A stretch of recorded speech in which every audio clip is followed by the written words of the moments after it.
Le 6-9 Listen anywhere. 哇，围堵吧， وحده من سوريا. 再聊聊。 More. sur France Inter. Bonjour Anthony Bélanger. Bonjour Jérôme, bonjour à tous. Militairement, la France joue gros au Niger. Oui, Paris joue ni plus ni moins que sa crédibilité. Alors on l'a dit, le Niger accueille une base française forte de 1500 de nos soldats. Après l'expulsion de l'armée française du Mali, puis du Burkina Faso, il reste donc à Paris 2 points d'appui. Le Tchad et ses 1000 à 1500 soldats et donc le Niger. Mais la vraie différence, c'est le type de coopération qui s'était mise en place à Niamey.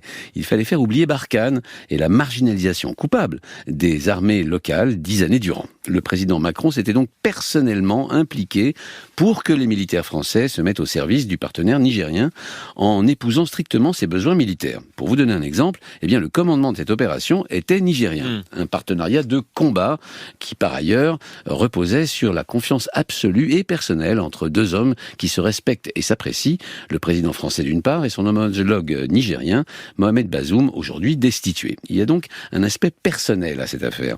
L'ingénierie de la présence française au Niger est l'œuvre personnelle d'Emmanuel Macron. C'est si vrai que le premier jour du coup d'État, alors qu'il était en voyage officiel dans le Pacifique, le président français a ainsi pris la peine d'appeler une dizaine de fois Mohamed Bazoum, retenu par les putschistes. La France devra-t-elle quitter le pays si le putsch réussit? Alors pour le moment, la junte militaire ne s'est pas clairement exprimée sur cette question. On voit mal comment à terme les militaires français pourraient rester alors que ces mêmes militaires putschistes ont non cessé d'agiter, voire d'organiser la méfiance vis-à-vis de Paris. Ajoutons sur ce point, la pression n'est pas que française. Les Américains qui possèdent sur place une base militaire à Agadez réclament aussi le retour de l'ordre constitutionnel. S'ajoute à cela le Nigeria qui menace de faire intervenir son armée.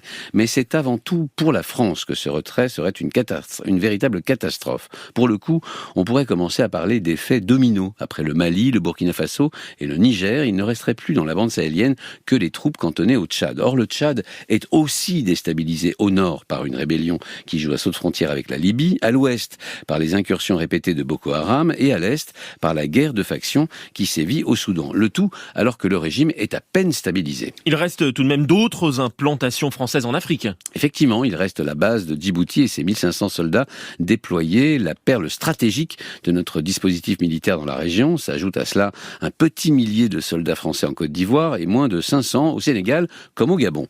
Sauf que le discours anti-français ne se réduit pas qu'aux pays sahéliens. Il y a eu des pillages de magasins français à Dakar en mars 2021 et en Côte d'Ivoire, la rancœur vis-à-vis de la France est tenace depuis qu'en 2011, Paris a destitué l'ex-président Gbagbo.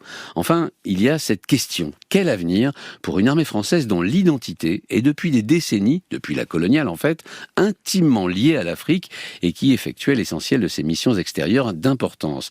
C'est presque un problème existentiel pour la Grande Muette. Merci à vous Anthony Bélanger.